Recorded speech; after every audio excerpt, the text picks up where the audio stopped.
A ver, ¿qué hay detrás de una decisión tan importante como qué estudiar o a qué dedicarse? Bueno, pues para responder a esa pregunta existe todo un campo de estudio, la orientación psicopedagógica.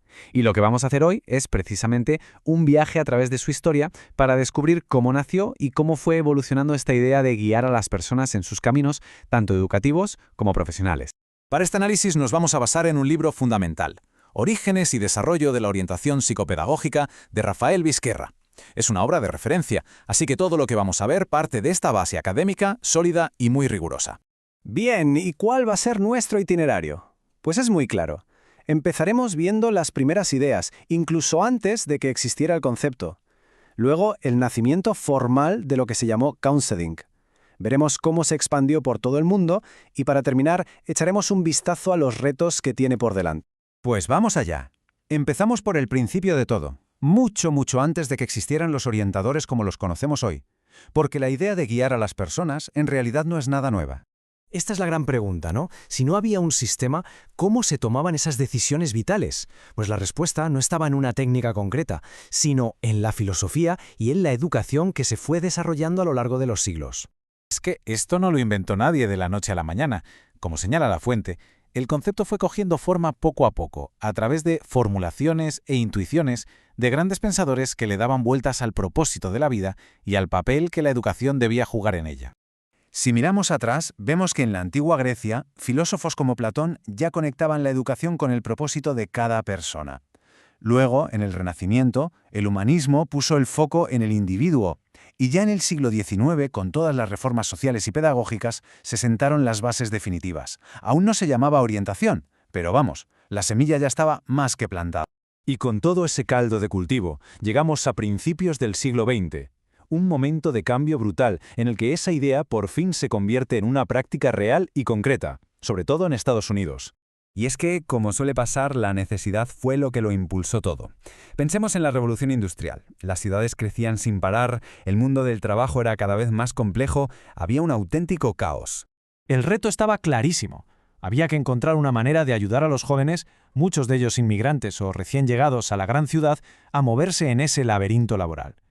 La idea era que no acabaran en cualquier sitio, sino en un puesto que de verdad fuera adecuado para ellos. Y aquí es donde aparece una figura clave, Frank Parsons. Su idea, en el fondo, era revolucionaria por lo simple que era. No se trataba de cazar un trabajo, de coger lo primero que saliera, sino de elegir una vocación de forma consciente. Ese cambio de mentalidad lo es todo. Para conseguirlo, Parsons propuso un método de 3 pasos que se convirtió en la piedra angular de todo esto. Primero, conócete a ti mismo a fondo, tus aptitudes, tus intereses. Segundo, conoce el mundo laboral, qué se pide en cada sitio. Y tercero, y más importante, conecta esas dos cosas con lógica. Lo fascinante es que este modelo, con más de un siglo de antigüedad, sigue siendo súper relevante. En un mundo con inteligencia artificial y carreras que cambian cada 2 por 3, esa lógica de conocerse y conocer el entorno es, si cabe, más crucial que nunca. Pero claro, la cosa no se quedó solo en encontrar trabajo. El foco inicial se amplió muy rápido para abarcar a la persona en su totalidad. Y en esto tuvieron mucho que ver los grandes acontecimientos mundiales y, por supuesto, las nuevas corrientes de pensamiento. O sea, cómo algo que empezó como una herramienta para encontrar empleo se convirtió en un pilar del desarrollo personal y educativo. Pues hubo principalmente 2 grandes motores que lo empujaron.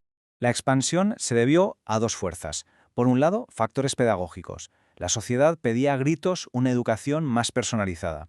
Y por otro, factores psicológicos. Empezaron a surgir nuevas teorías que nos daban herramientas para entender la mente humana, las emociones, la personalidad, de una forma mucho más profunda que antes. De hecho, si echamos un vistazo al índice de autores de la fuente, es increíble. Vemos una constelación de nombres, desde Freud con el psicoanálisis, a Binet con la medición de la inteligencia o Carl Rogers con la psicología humanista. La orientación se fue nutriendo de todos ellos y así creó un enfoque mucho más rico y completo. ¿El resultado? Pues que el campo explotó en un montón de direcciones nuevas. Ya no se hablaba solo de una decisión puntual, sino del desarrollo de la carrera a lo largo de toda la vida. Se empezó a trabajar no solo con una persona, sino en grupo. Y apareció un concepto clave, la prevención. Es decir, ayudar a desarrollar habilidades antes de que lleguen los problemas. Y claro, estas ideas que nacieron de forma tan concreta en Estados Unidos no tardaron nada en cruzar fronteras. Se fueron adaptando y evolucionando en contextos culturales y educativos muy diferentes. Esta expansión global tomó rumbos distintos, claro. En Norteamérica, el counseling siguió siendo el rey. En Europa, se integró más en la psicología del trabajo y en los sistemas educativos de cada país. En América Latina se crearon modelos que mezclaban un poco de todo. Y en muchas partes de Asia y África, la orientación fue una herramienta clave para construir los nuevos sistemas educativos después de la independencia. Y con todo este bagaje, llegamos al presente. Después de este largo viaje histórico, la orientación psicopedagógica se enfrenta ahora a un mundo que cambia a una velocidad de vértigo. Porque en una época de tanta incertidumbre, con carreras que ya no son para toda la vida y habilidades que se quedan viejas enseguida, la necesidad de una guía experta y personalizada no ha desaparecido. ¿Qué va? Al contrario, se ha vuelto absolutamente esencial.